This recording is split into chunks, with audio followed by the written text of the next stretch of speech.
கண்ணியமானவர்களே, நம்முடைய துஆக்கள் அல்லாஹ்விடத்திலே ஏற்றுக்கொள்ளப்படுவதற்கு அதற்குன்னு சில அதபுகளும் சில ஒழுக்கங்களும் இருக்கிறது.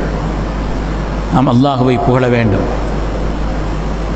மன ஓர்மையோடு துஆ செய்ய வேண்டும், கண்மணி ரசூலுல்லாஹி ஸல்லல்லாஹு அலைஹி வஸல்லம் ஸலவாத்து சொல்ல வேண்டும். நம்முடைய துஆக்களை அல்லாஹ் நிச்சயமாக ஏற்பான் என்ற மன உறுதி நமக்கு இருக்க வேண்டும். ஃபதுல்லாஹ வ அன்தும் மூகினூன பில்லாஹ், அல்லாஹ் மீது உறுதி கொண்டு ரப்பிடத்தில் நீங்கள் துஆ செய்யுங்கள். நம்மை படைத்த ரப்பு சாதாரணமானவன் அல்ல, அவன் எல்லா விதமான ஆற்றலுக்கும் உள்ளவன். இன்னல்லாஹ அலா குல்லி ஷைஇன் கதீர், எல்லா குதிரத்தும் எல்லா ஆற்றலும் உள்ளவன். எனவே என்னுடைய துஆவை நிச்சயமாக என் ரப்பு கபூல் செய்வான். ஸல்லல்லாஹு அலைஹி வஸல்லம் சொன்னாங்க, ஒரு மூமின் துஆ செய்தால் அல்லாஹ் மூன்றில் ஒன்றை நிச்சயமாக கொடுக்கிறான்.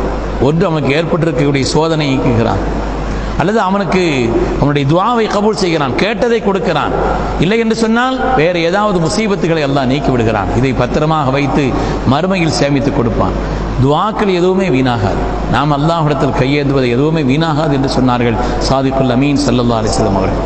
இந்த துஆக்கள் அல்லாஹ்விடத்திலே மக்பூலியத்தை பெறுவதற்கு முக்கியமான ஒன்றுதான் ஸலவாத். இந்த ஸலவாத்தை கொண்டு, ஸலவாத் இல்லாமல் நம்முடைய துஆக்கள் நம்முடைய தலைக்கு மேல் கூட ரப்பினுடைய அரிசை அதை அடைவதில்லை. எனவே அந்த ஸலவாத்தையும் ஓதி இன்ஷா அல்லாஹ் நாம் எல்லாம் துஆ செய்வோம். மனம் ஒன்றித்த நிலையில் நம்முடைய துஆக்கள் அமைந்திருக்க வேண்டும்.